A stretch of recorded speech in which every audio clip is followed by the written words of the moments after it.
الفل، الناس الكل في انتظار صفارة الحكم وضربة البداية، لكن قبل هذا تتم بعض المراسم والأمور الاعتيادية لحظات قبل البداية الكروية الحقيقية.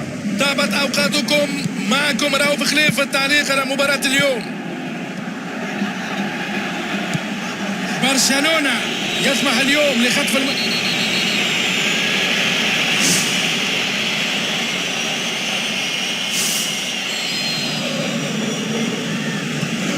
دانيال ألفيش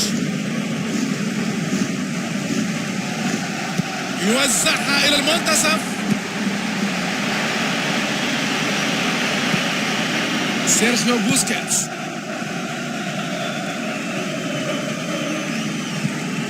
راكيتيتش إنيستا نيمار راؤول غارسيا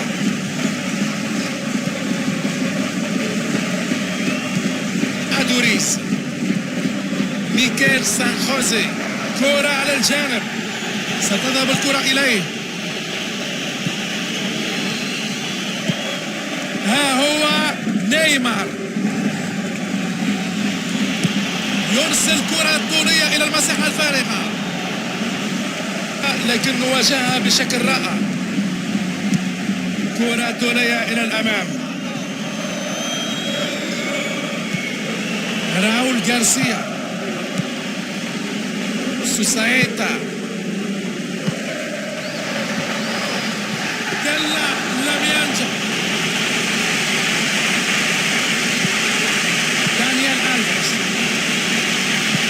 يحاول فك دفاعات المنافس. لويس سواريز السادد، وهذه كرة جول.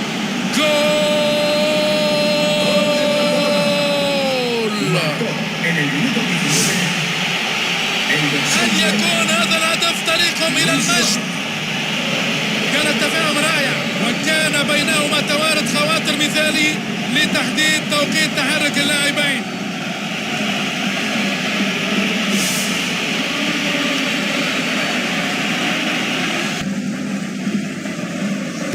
يلعبها بينية أرضية.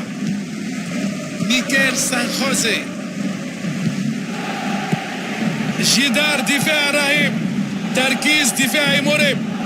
أدوريس يحتاج إلى المساندة من زملائه ليدخل إلى المنطقة. أدوريس السدد، كرة طولية في المساحة الخالية. راؤول غارسيا. أدوريس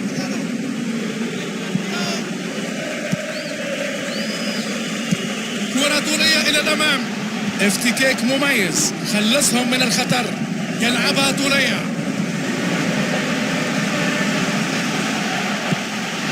سوسايتا راؤول غارسيا، توزيعها إلى الأمام.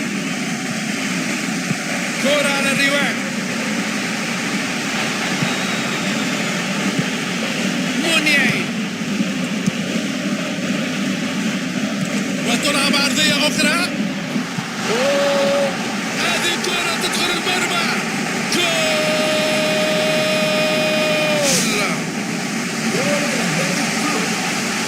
عدنا إلى نقطة البداية. أصبحت النتيجة الإجمالية هي التعادل. رد فعل مذهل للكرة المرتدة.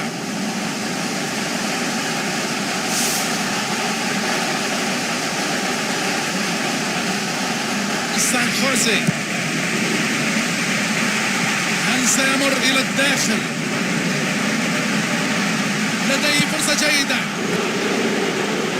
لا، لم يتحرك بالسرعة الكافية في لعب الكرة.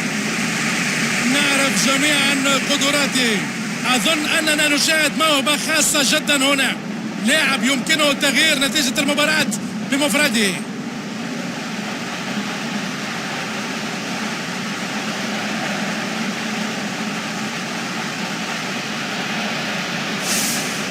ميكيل سان خوزي. سوسايتا، كرة طولية إلى الأمام. تعامل الغدار أمامه فرصة للتسجيل في هذا المشوار. لديه الفرصة. كرة جول، يا سلام.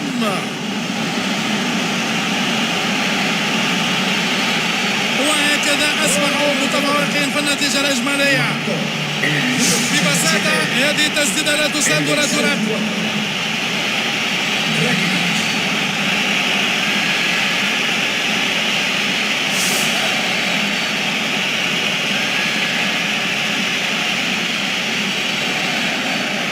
ركنية وتسجيلها يحتاج إلى تركيز وفاعلية. نيمار يلعبها قصيرة. أدوريس ينطلق بسرعة وبقوة على الجانب الأيمن وينتظر الدعم من زملائه الآن ويلعب العرضية.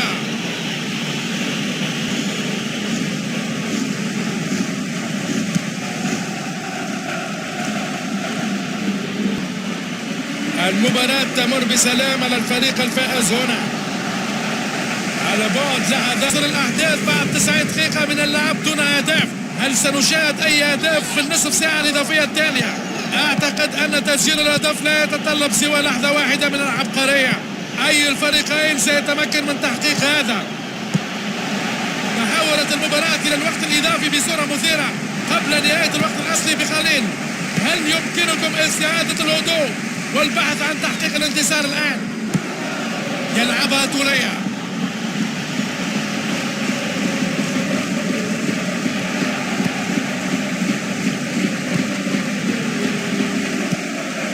دي ماركوس اندفع إلى هناك.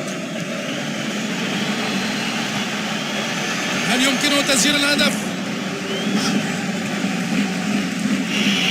تدخل بشكل رائع ومجهود يذكر فيشكر. أدوريس، جوردي ألبا، نيمار خلق فرصة استفاد منها الفريق. صدها الدفاع.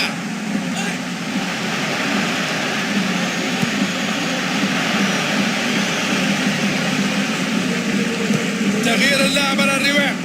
كرة في المساحة الخالية مع نيمار.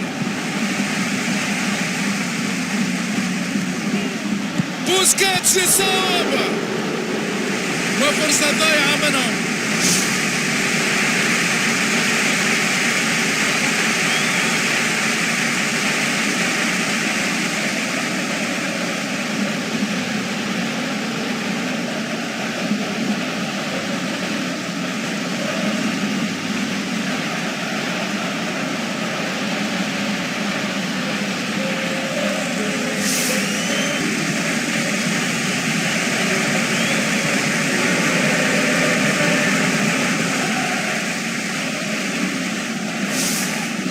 سيكون التفوق في التعامل مع هذه الركنية.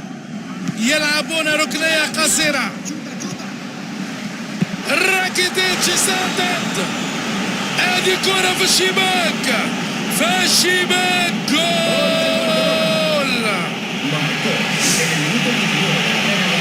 وبذلك الهدف تقدموا بالنتيجة الإجمالية.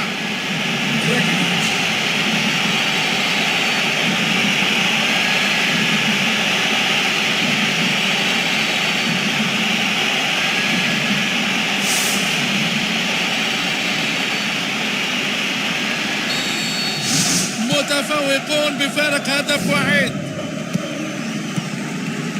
أدوريس يحاول لعب كرة بينية غدارة. تدخل مثالي يترك المهاجم يعاني. يلعبها توريا.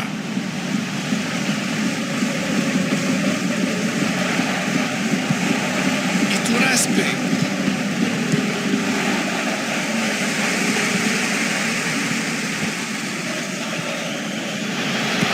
يحاول أن يلعبها بينية. نيمار كرة هدف. جول.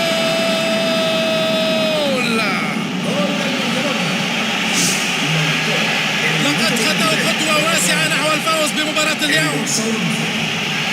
عند التمرير الخاطئ في وسط الملعب قد تتم معاقبتك هكذا. إنها مجرد ثواني تم فيها اعتراض الكرة حتى وصلت إلى داخل الشباك. هجمة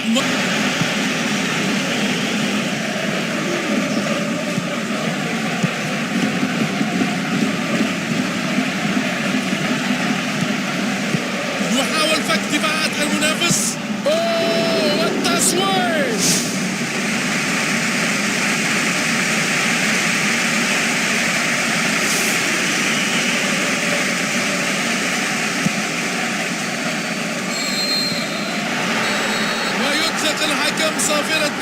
المباراة.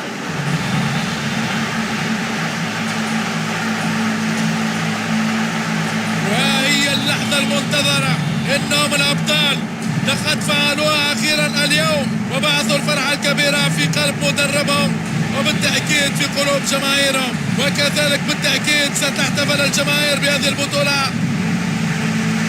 الأبطال يحققون الكأس اليوم، هذه بطولتهم، هذه متعتهم. نرى الاحتفال على منصة التتويج أمامنا الصورة بكل تأكيد. كل جماهير الفريق الفائز تحتفل وتغني. هذه هي أجمل اللحظات مع فرحة اللاعبين.